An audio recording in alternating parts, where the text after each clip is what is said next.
Halo, saya Yani Nurul Hikmah akan memaparkan materi tentang teks editorial dan akan mengevaluasi lembar kerja sebagai contoh produk yang dihasilkan dari teks editorial.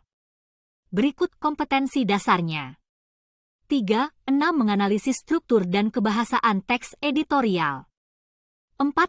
Merancang teks editorial dengan memerhatikan struktur dan kebahasaan baik secara lisan maupun tulis.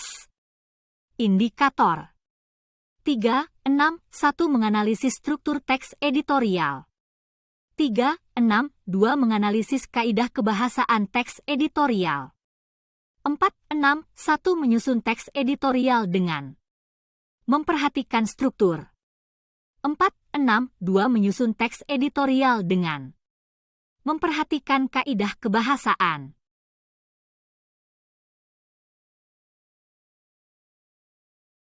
Berikut struktur teks editorial yaitu pengenalan isu, penyampaian pendapat argumen, penegasan, pengenalan isu, bagian pendahuluan teks editorial. Fungsinya untuk mengenalkan isu atau permasalahan yang akan dibahas dalam bagian berikutnya. Pada bagian pengenalan isu disajikan peristiwa persoalan aktual, fenomenal, dan kontroversial. Bacalah penggalan teks editorial bagian struktur pengenalan isu.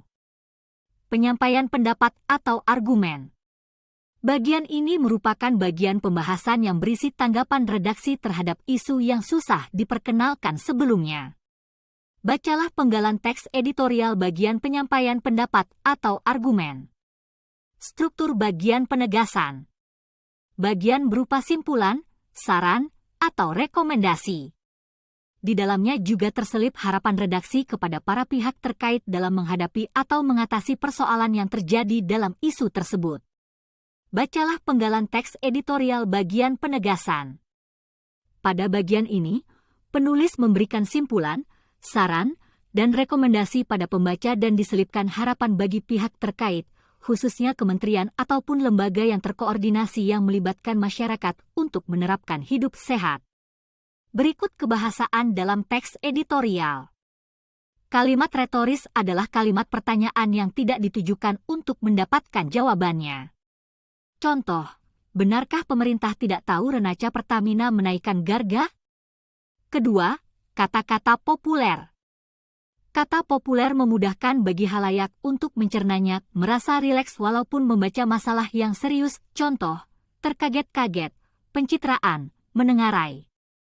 Ketiga, kata ganti petunjuk, merujuk pada waktu, tempat, peristiwa. Keempat, konjungsi kausalitas.